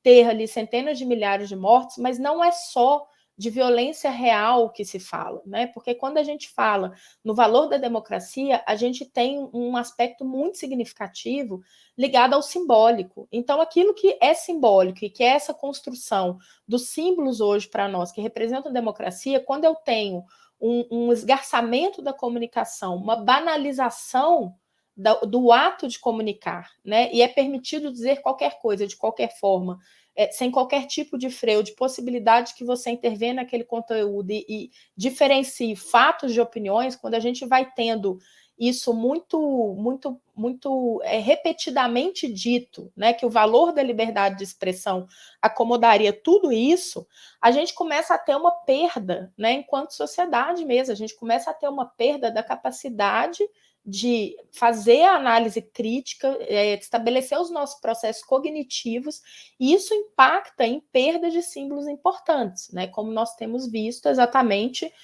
o ataque às eleições, o ataque, quer dizer, é algo que, em qualquer ponto de vista racional, a gente não poderia mais, né, diante de eleições exitosas e sistemas de controle que têm se mostrado eficazes, dizer que testes ou mesmo detecção de vulnerabilidades, estariam colocando em discussão, né, a segurança do processo eleitoral como um todo. Mas a gente vê que isso acontece, e acontece por causa dessa nosso paradigma que nós estamos hoje, e com os problemas, né, com tudo de bom que ele trouxe também, a democratização em si dessa produção de conteúdo e da comunicação, mas, por outro lado, traz os problemas inerentes à falta, muitas vezes, de filtros cognitivos dos próprios emissores e dos receptores ali daquela comunicação. Então, hoje, o que é interessante a gente observar aqui, pensando do ponto de vista da justiça eleitoral? A justiça eleitoral, ela tem uma série de funções, e eu acredito que no mundo nós não temos um paralelo com um órgão, né, que nós vamos chamar aqui um órgão de governança eleitoral, que exerça atribuições a exemplo do que exerce a Justiça Eleitoral, em especial o Tribunal Superior Eleitoral. Isso porque nós vamos ter, desde a organização da eleição em si, como uma atividade regulamentar muito relevante, e digo, unificada no Brasil. Então, por exemplo, quando eu pego as eleições norte-americanas, quem lida lá com essa questão de enfrentamento à desinformação numa eleição como são as eleições dos Estados Unidos, vai ter que lidar com uma descentralização completa, né, das próprias regulamentações, inclusive nos estados, né, que podem ter suas regras eleitorais, suas regras específicas sobre a votação e os seus perfis também de administração desse processo eleitoral. E aqui nós temos uma regulamentação que é unificada, uma organização que parte do Tribunal Superior Eleitoral, através também de resoluções, né? São várias resoluções que tentam aí pavimentar essa atuação unificada, e além disso nós vamos ter também a atuação jurisdicional, ou seja, é o mesmo órgão que organiza a eleição, é o órgão que vai julgar aqueles casos oriundos dos conflitos e de tudo que possa acontecer relacionado ali ao pleito, né? É algo que é objeto de crítica por parte de muitos estudiosos, mas quando eu falo desse tema, eu sempre gosto, né, de indagar. A gente tem um hábito de chamar a justiça eleitoral de jabuticaba, né? E falar, essa jabuticaba estranha, só tem no Brasil e tal. Eu acho que a gente tem que se fazer uma pergunta muito importante. E essa pergunta é, se é uma jabuticaba, o que é que de melhor nós temos para colher nesse pomar nesse momento, né? Quem é que consideraria hoje tirar a organização, né, como a gente vira e mexe, vê propostas de PEC aí tramitando para acabar com a justiça eleitoral, quem é que pensaria seriamente hoje, né, em julgar todo esse arsenal produzido, toda essa capacidade de articulação, essa capilaridade, né? Nós temos um número altíssimo de eleitores alistados, isso se a gente compara com o número dos Estados Unidos, nós temos hoje 85% das pessoas em idade de votação alistadas no Brasil. E isso tudo reflete essa organização.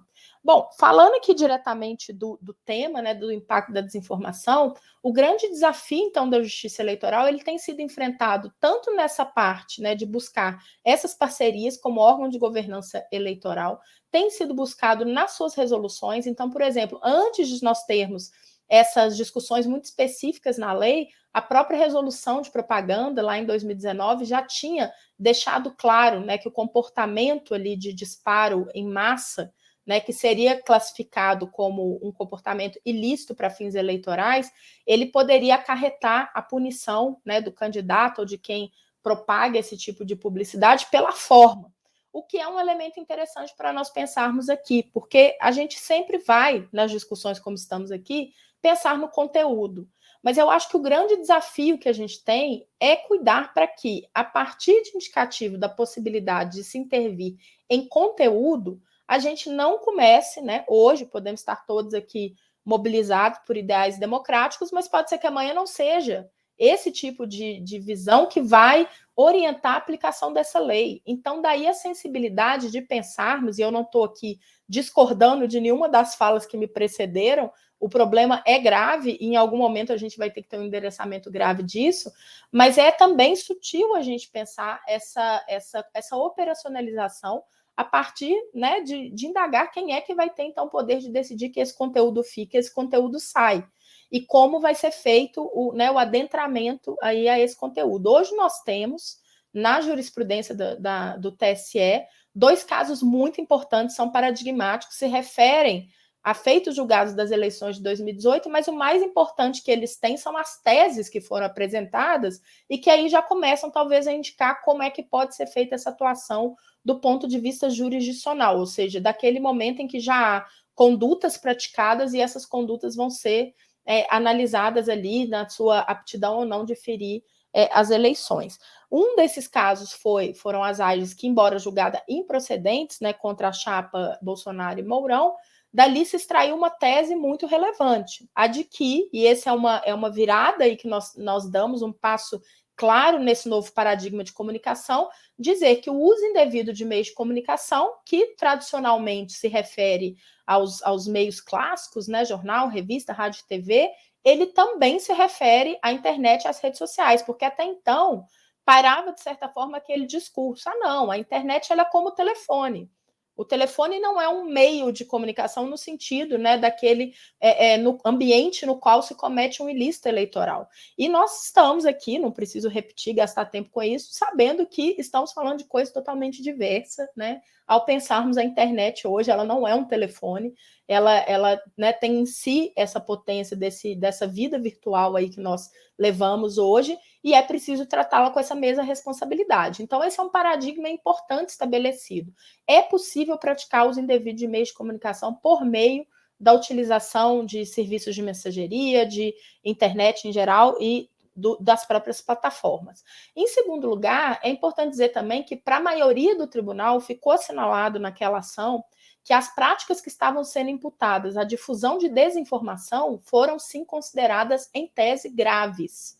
Embora essa não tenha sido ali a abordagem do relator, mas essa foi o entendimento da maioria do tribunal, que acaba julgando improcedente a ação por falta de provas. E aí a gente dá um passo agora para pensar, né, que de 2018, passando por 2020, chegando a 2022, a gente hoje já tem todos os nossos partícipes aí do processo eleitoral também no âmbito judiciário muito mais bem preparados e muito mais bem organizados para saber, por exemplo, como buscar, eventualmente, constituir uma prova, né, devida para instruir uma ação desse tipo, porque, de fato, como eu disse, nós não podemos chegar, né, no risco também de ferir aí os princípios democráticos devido ao processo legal, de condenar porque a gente diga, mas todo mundo sabe que foi assim. Sim, mas num processo judicial, para uma sanção severa como cassação e inelegibilidade, eu preciso ter provas trazidas ali à apreciação desses juízes.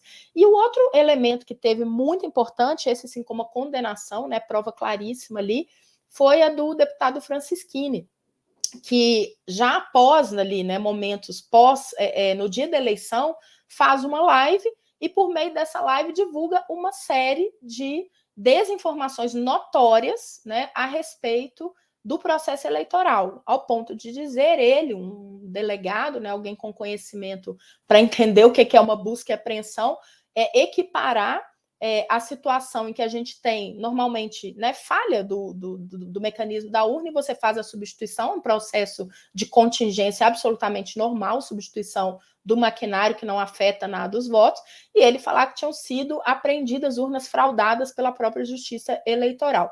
O que eu acho muito interessante nesse caso é que ele sai de um lugar que nós precisamos sair urgentemente, acho que aqui, pelo que eu vi, todos talvez compartilhem essa noção. Não dá para a gente tratar eleição como um bem ali em disputa privada entre candidatos, né? Lá na origem do liberalismo do século XIX, a ideia era essa, né? Estamos competindo, a questão ali é saber entre os pares, aqueles que disputam o poder, quem é que vai levar. Mas nós temos na nossa Constituição outros valores, como a legitimidade, e eu quero destacar aqui principalmente a normalidade das eleições. Então, assim como a isonomia entre candidatos é importante, a normalidade, ou seja, aquele ambiente, né, em que as eleições possam se desenvolver com normalidade democrática, isso é um bem jurídico constitucional. E ele é tutelado pela Justiça Eleitoral. Então, eu vi algumas situações em que as pessoas criticaram essa decisão, porque a manifestação do deputado que acabou sendo cassado, ela foi feita já após a eleição, então disse, olha, isso não tem como impactar no resultado. Só que a nossa legislação não fala de impacto em resultado, ela fala de gravidade da conduta, né? E aí entra esse outro elemento, além da gravidade em si, o bem jurídico, que já não era porque ele estava falando mal ou acusando falsamente um candidato adversário, mas sim pelo grande impacto que houve ali, inclusive pela audiência, de instalar um ambiente de animosidade e de desconfiança de um processo, repito eu, baseado em fatos sabidamente inverídicos, notoriamente falsos. E aí a gente vai ter, então, um momento em que o TSE age nessa situação concreta, acho que dando um importantíssimo recado, né, para as eleições que se aproximam, mas eu deixo aqui exatamente essa dificuldade, né? Nós vimos também no caso da monetização, uma atuação que foi administrativa do corregedor, já ali vendo a questão da monetização de canais notórios por divulgação de fake news, ali de desinformação, atuar naqueles vídeos, né, específicos que notoriamente difundiam essa desinformação. Só que é importante nós termos aqui em tela, sempre que a gente pensar nessa atuação da Justiça Eleitoral, que a busca do equilíbrio vai ser necessária, né? Nós estamos falando, então, de, na verdade, velhos ilícitos, os ilícitos em si não são novos, o que é novo hoje é a forma de praticar esses ilícitos, e a gente vai precisar fazer essa transposição de paradigma. Só que nós temos, sim, que ter essa cautela, porque toda vez que eu pensar, né, numa intervenção que possa ser feita por aqueles propósitos que nós entendemos como corretos, e aqui acho que estamos de comum acordo sobre isso, é importante a gente ter em vista também que a gente não pode ter um desbordo aí, né, um excesso de atuação do judiciário nesses campos. Então, acho que aqui, para terminar minha fala, eu deixo essa reflexão do papel da Justiça Eleitoral em todas essas dimensões, mas sabendo também dos inúmeros desafios que aguardam aí nas próximas eleições. Muito obrigada. Obrigado, doutora Roberta. Bom, se o assunto já não era simples quando a gente trouxe a dimensão que o João colocou desse debate todo no contexto das comunicações, o Marcelo, de alguma maneira, também trouxe dentro do ecossistema econômico aí do setor de comunicações, a Roberta terminou de tornar o assunto ainda mais complexo, trazendo a dimensão eleitoral, né, e que, no fundo, é o que acaba decidindo aí os futuros das democracias. Professor Fernando, passo a bola para você agora, para que você faça a sua análise do que a gente ouviu até aqui, até esse ponto, e que encaminhe algumas perguntas para os nossos debatedores. A gente já estourou o tempo já, mas, enfim, temos aí alguns minutos ainda para colocar algumas perguntas, se for possível. Então, contigo, Paulino. Obrigado, Samuca. Bem resumidamente, eu queria agradecer as exposições, né, do João, do Bechara e da Roberta, e aportar alguns comentários e fazer perguntas para eles, né? Acho que é preciso levar em consideração que o momento internacional é bastante sensível com o crescimento do fenômeno denominado por alguns pesquisadores de autocratização, né, com a concentração de poder associada a atividades também de descrédito das instituições fenômeno estudado por muitos em relação a manifestações populistas, que são capitaneadas por países como Rússia, Hungria, e que têm desenvolvido práticas de colocar em xeque as instituições democráticas, incluindo os veículos de comunicação, incluindo a mídia. Então, acho que isso traz uma relevância ainda maior para esse debate sobre desinformação, especialmente num país como o nosso, que é caracterizado historicamente por situações que incluem manifestações não apenas de expressão política por parte dos veículos de comunicação, mas o atrelamento de grupos de comunicação e grupos de poder. Então, me parece que esses fenômenos novos abordados pelo João e pela Roberta são também localizados historicamente, no caso brasileiro, né, e também podem ser relacionados à crise econômica que a mídia vive, com dificuldades de colocar em prática as suas atividades em função da redução de anunciantes, de arrecadação publicitária, e a gente tem percebido aí nos últimos anos, sobretudo, uma diminuição do número de quadro de profissionais, e isso, de alguma maneira, acaba por prejudicar o jornalismo que é feito não apenas pelos grandes grupos, mas especialmente, e nesse caso saúdo a lembrança, né, que o Bechara faz aos desertos de notícias que existem sobremaneira na realidade nacional.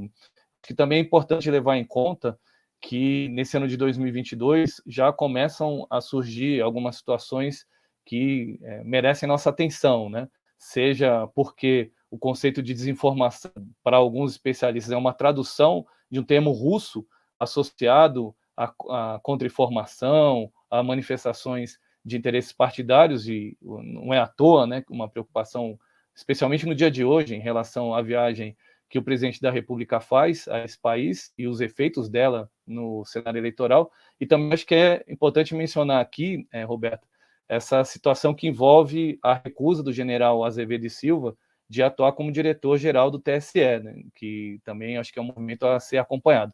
E nessa direção, queria colocar 3 perguntas, né? Uma para a Roberta, né, em relação a que orientações o TSE vai dar para os tribunais regionais eleitorais, porque acho que a discussão tem se dado muito no âmbito nacional, mas acho que era importante ouvir, professora Roberta, o que tem sido pensado para as práticas locais. Queria ouvir do João também que tipo de ações poderiam ser pensadas inicialmente para as eleições, mas não só para elas, né, o que a sociedade civil especialmente tem pensado e que pode ser colocado em prática especialmente para o que teremos em outubro desse ano. E para o Bechara, acho que era importante ouvir, Bechara, você falar sobre como estabelecer regras para remuneração, possível remuneração do trabalho jornalístico, que você acabou de mencionar, tendo como referência a necessidade de que as empresas sejam remuneradas, mas também os trabalhadores da área de comunicação recebam algum tipo de contrapartida, né? Então, o que você considera como estudioso do tema, não apenas aqui como uma pessoa que tem trabalhado no âmbito da Globo e da Abert, como é que você, a partir dessas reflexões, estudos que tem feito, prevê possibilidades para que a gente assista no Brasil, de uma maneira talvez complementar a esse PL, essa escala e essas regras para a remuneração do trabalho jornalístico a partir do uso que as plataformas têm feito desses conteúdos? Talvez a gente pudesse, Samu, se você me permite, ouvir o João primeiro, que tinha sido o primeiro a falar, em função do tempo, pode ser, João? Você já poderia comentar, por favor? Claro, Paulino, e deixa eu corrigir uma falha minha de não ter, mas no fundo ficou uma falha agora apropriada, porque em vez de saudar os participantes só por serem participantes, eu já saldo pela fala. Gostei muito de conhecê-la, Roberta, também, e de te ouvir. Bechara já é um interlocutor de muito tempo e também sempre gosto muito de ouvi-lo.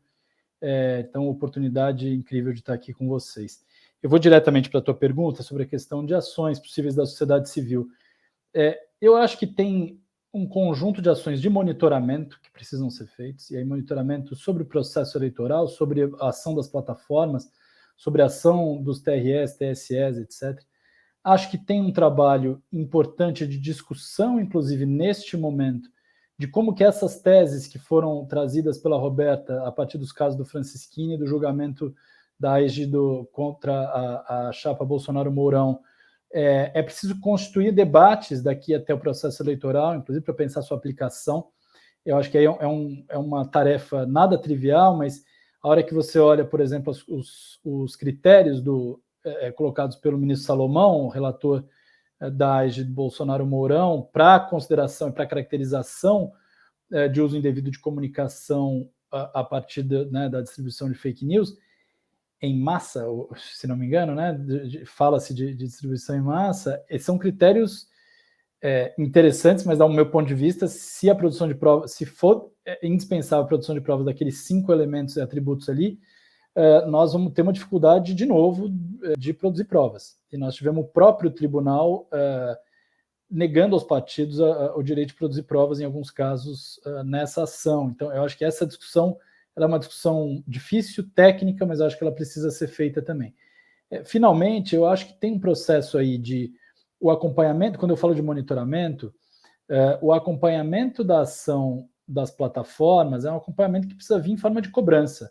Nós não podemos admitir que determinados critérios, por exemplo, de uma política de integridade eleitoral de uma determinada plataforma vale para os Estados Unidos e Alemanha, mas não para o resto do mundo, nesse caso não para o Brasil. Nós não podemos admitir que o sarrafo dos memorandos de entendimento seja o mais alto, ao contrário, ele precisa ser o ponto de partida. Acho que nesse sentido a fala da Roberta reforçou bastante isso. Então, acho que são observações aqui, olhando para um processo eleitoral que acho que vai ser bastante tenso. Acho que tem um outro papel que é óbvio, que é de monitoramento das redes, dos conteúdos, e, portanto, dar visibilidade às fake news e fazer com que a gente tenha... Aí tem toda a expertise das agências de checagem, que eu acho que entra com um papel fundamental, mas eu diria todos os esforços de monitoramento, informação ao eleitor, especialmente vindo de uma lógica de que não seja só feito pelos partidos e pelos candidatos, mas que venha por instituições independentes, me parece que é muito bem-vindo.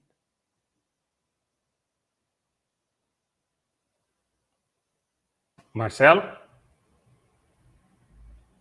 Bom, respondendo a pergunta do querido Paulino, eu repito mais uma vez que eu gosto muito do formato do modelo australiano, que basicamente, salvo algumas questões lá, que eles têm uma linha de corte que eu não defendo, tá? Eu defendo que toda pessoa jurídica, mesmo individual, mas que exerce a atividade jornalística de forma regular, organizada, profissional, que ofere receitas comercializando esse conteúdo por assinatura ou por anúncio publicitário, e que tenha uma regular produção de conteúdo, né, com sede no país e responsabilidade editorial, pode fazer jus a essa remuneração. Eu acho que começa por aí. Não vamos dizer só empresas, não. Se é uma pessoa jurídica, mesmo individual, exercendo uma atividade jurídica, atividade jornalística profissional, já pode fazer jus a essa remuneração. Essa remuneração, ela se daria através de livre negociação. Em não havendo uma livre negociação, teria que ir para um processo arbitral. E essa arbitragem, no caso australiano, é pela autoridade concorrencial deles. Eu não sei se seria a melhor solução para o caso brasileiro, mas seria uma arbitragem. Uma arbitragem inclusive, patrocinada pelo Estado, né? Não financeiramente, mas do ponto de vista procedimental. E lá no modelo deles, tem uma posição que eu gosto muito, que é o chamado oferta do preço fixo. Quer dizer, o veículo faz uma oferta de remuneração, a empresa de tecnologia faz, e o comitê arbitral tem que escolher uma das duas. Não há decisão salomônica. Por quê? Porque obriga com que as partes sejam razoáveis, porque se eu apresentar uma proposta absurda, a outra vai ser escolhida. Na medida que isso for gerando bastante jurisprudência, está precificado. A Anatel conhece muito isso, né, com SNOA, né, com questão de poste, apesar de todas as discussões envolvendo poste, tem lá um procedimento. Não fez acordo, procedimento, inclusive eles estabelecem lá preço cautelar, que eu nem acho que é o caso. Agora, evidente que o poder de barganha de uma grande empresa é diferente do poder de barganha de uma pequena empresa, né? Então, eu defendo que os jornalistas, empresas jornalísticas de qualquer porte, elas possam também atuar coletivamente, seja na busca por uma remuneração e, não havendo ou não logrando êxito, fazer a mesma coisa num procedimento arbitral, entrarem em conjunto, né, para poder, juntas, elas terem mais musculatura. Eu acho que um dos critérios que deveria ser oferecido a valoração da remuneração é exatamente o nível de empregabilidade, ou seja, a RAIS, né? Quantos jornalistas você tem na sua redação? Aumentar a redação e não diminuir a redação. Eu acho que esse é um ponto de valorização importante do profissional jornalismo. Porque se você tiver realmente uma remuneração de conteúdo e que você consiga, obviamente, você vai querer produzir mais conteúdo, você vai querer aumentar a sua redação, você vai querer tomar mais relevância, isso naturalmente é a nossa expectativa, cria um ciclo virtuoso. E, por fim, eu defendo que, seja lá qual for essa regulamentação, ela tenha nortes para o jornalismo local. O jornalismo local. Esse jornalismo precisa ser resgatado. Existem, como eu falei muito ano passado sobre o deserto de notícias, mas cidades em que não tem nenhum veículo de imprensa. Onde não tem jornalismo, aumenta a corrupção. Onde não tem jornalismo, aquele cidadão não tem voz. E o próprio político, que de alguma forma é atacado naquela comunidade por outro adversário, não tem como se defender. Então, é um péssimo... onde não tem jornalismo, não tem democracia. Então, esse ambiente de valorização do jornalismo local, para mim, é absolutamente essencial que seja direcionado nessa regulamentação, nesse debate. Queria aproveitar e já agradecer o convite aí, Samuca, cumprimentar meus companheiros de painel, foi absolutamente sensacional, e a audiência aí, que espero que tenha gostado desse debate. Obrigado. Obrigado, Marcelo. Tinha uma pergunta para a doutora Roberta também, né, Fernando? Sim, posso. Acho Pode. Que Vai. Obrigada. Então, o Fernando indagou a respeito da atuação dos TREs, né? E, na verdade, todo esse trabalho em que o TSE atua aí como cabeça de sistema, ele conta com a parceria dos TREs, né? A Secretaria de Comunicação, que vem sendo, né, uma condutora desse processo, inclusive do diálogo Secretaria de Comunicação do TSE, né, com a imprensa, com outros canais aí, ela também conta, né, com o apoio das representações dos TREs, e essas construções são conjuntas. A gente tem muito conteúdo que é produzido também, direcionado ali, e entregue aos TREs, e isso é feito de uma forma compartilhada. Embora a gente acabe falando de TSE, na verdade a gente fala aí de sistema justiça eleitoral. E, por fim, eu queria só fazer uma colocação aqui pela ligeira provocação do João a respeito das ações. É uma coisa que a gente precisa ter em vista. Caçar um candidato eleito não deve, numa democracia, ser uma coisa fácil. Quando a gente fala da qualidade da prova, né, e isso também é uma coisa que a gente vê ser julgada, de certa forma, no debate público, talvez de uma forma um pouco superficial, quando se fala, o TSE não aceitou o pedido de prova. Sim, mas o judiciário ele tem parâmetros para aceitar pedidos de prova. Nas ações citadas, por exemplo, tinha pedidos de devassa em filiais, mais de 101 filiais de uma determinada empresa, em busca de talvez algum documento que pudesse comprovar isso ou aquilo. E isso não é uma prova que o judiciário deve deferir, né? A gente precisa ter correlação mínima entre o apontamento de... Nós estamos falando de liberdades aqui, né? Acho que todos nós concordamos que se tivesse algo em busca de alguma prova que estabelecesse devassa nas nossas residências, a gente ia falar, opa, peraí, o judiciário não tem esse poder. E não deve ter. Então, nesse ponto, é importante destacar, né, formação que eu acompanhei bastante de perto, que nós não tínhamos um bom material de partida. E eu não estou falando aqui nem um pouco mal de advocacia. Eu acho que era o contexto de 18, o momento em que nós estávamos, e isso, quando eu digo que hoje todo mundo já está um pouco mais preparado, é até para saber que tipo de prova precisa ser requisitada e com que critério para preservar essa prova, ou mesmo que ela seja produzida antecipadamente, isso possa acontecer. Nós falamos muito aqui de Telegram, né, de alguma forma, sem fulanizar, mas já fulanizando, só que o Telegram, apesar de todos os seus problemas, ele também é uma plataforma que hoje permite você ir lá buscar conteúdos, por exemplo, e saber o que tem num grupo, né, numa lista de transmissão, são canais, na verdade, e saber o que está circulando ali. Então, é preciso que quem atua, porque a justiça eleitoral ela é ativa em tudo que eu falei sobre governança, busca de parceria, as conduções das resoluções, nisso tudo ela é ativa.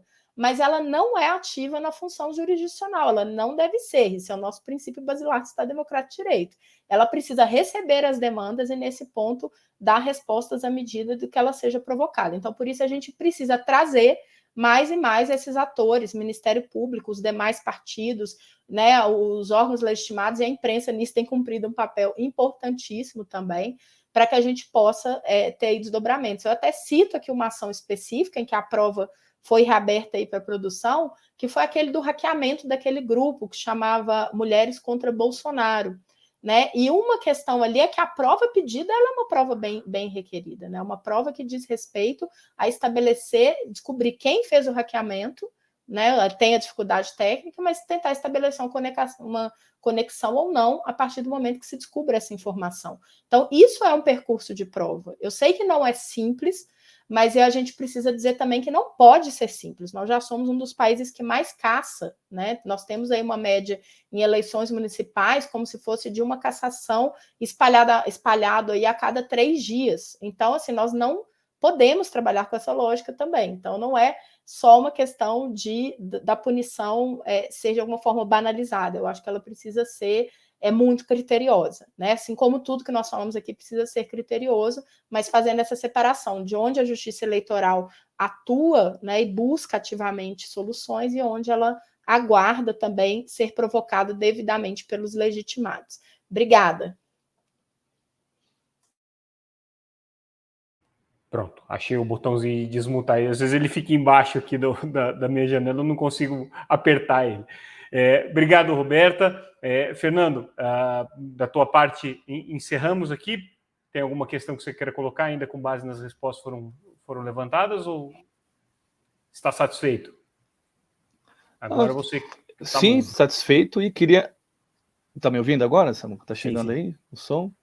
Sim. Não, queria agradecer pelo debate e estimular que as pessoas que participam dessa sessão e do seminário deste ano acompanhem essas reflexões sobre desinformação ao longo do ano, porque certamente 2022 vai ser muito definitivo em relação aos rumos da democracia no Brasil, e obrigado pela oportunidade de estar com vocês, né, em especial pelo convite, Samuca, nessa tarde de hoje. Eu que agradeço, Fernando, a sua co-moderação aqui, claro, sempre o apoio do SECOM e da Universidade de Brasília a esse evento que a gente realiza. Também gostei tanto e aprendi tanto nesse debate, e é uma pena que a gente tenha que encerrar ele agora, porque já estouramos aqui o nosso horário em quase 15 minutos, que eu vou pedir para o nosso pessoal para deixar essa sessão especificamente aberta, para que possa ser assistida pelas pessoas. Normalmente os eventos são fechados, né, requerem credenciamento prévio e tudo mais. Nesse caso, a gente vai deixar aberto para quem quiser assistir, porque eu acho que a gente tem aí 3 aulas, né, e mais a participação do deputado Orlando Silva, que eu acho que ajudaram muito a balizar um pouco essa discussão, né, e trazer um pouco mais de subsídio. Então, a gente vai deixar esse painel aqui aberto para todo mundo. Eu aviso vocês na hora que ele já estiver no YouTube aqui, para vocês compartilharem se quiserem. Bom, pessoal, é isso. Marcelo, te agradeço imensamente. João, também pela sua participação sempre primorosa. Roberta, prazer te conhecer e também gostei muito de ter você aqui conosco. Certamente nos próximos seminários de política você vai voltar a ser convidada. Fernando, até daqui a pouco a gente volta a se falar. Um abraço, gente. Até mais. Obrigado.